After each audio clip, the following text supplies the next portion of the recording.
Hey guys, so a couple of rapid fire ones will be coming out this week, but as of today, we had the premiere of the new Passion UA lineup with Try and Senzu, and thus marks the end of the complexity core that was brought over to Passion UA to bring alongside TC and Kavem.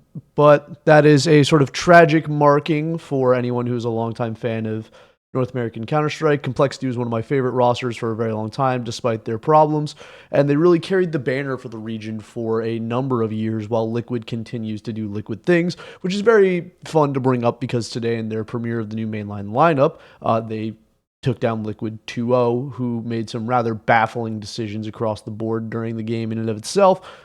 But let's not sit around and mope. Let's not sit around and talk about negatives. Let's just enjoy the time as it is. Hallzerk is gone. Hallzerk, we don't know where he's ending up. He's a free agent and he's going to be available to any number of teams. I do think Hallzerk could upgrade any number of teams. While he is not a top 5, top 10 opera in the world, on his best day, he can be a top 10 opera in the world.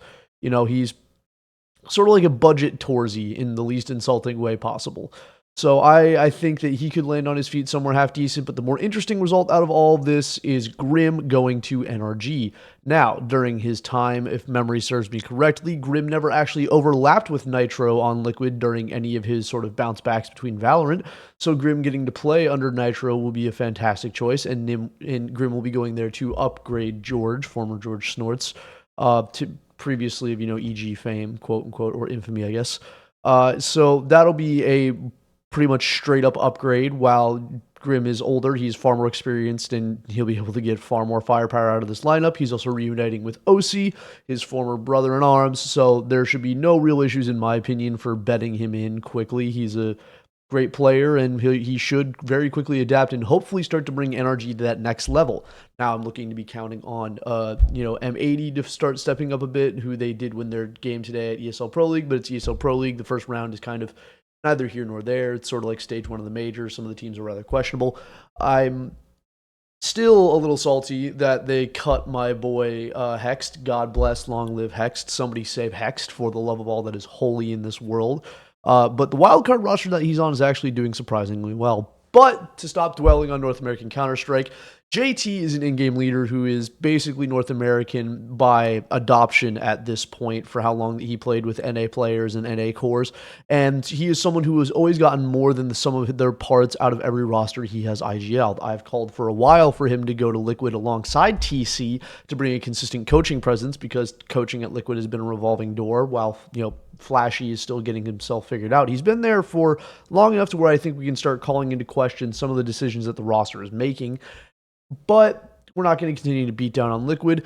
TC and JT have some true weapons. I think Try is a better opper than Hallzerk, and I do think that Senzu is a better rifler than Grim. Kavem has shown himself to be pretty stellar when he needs to be called upon, so the real question marks within this roster will be Nyx.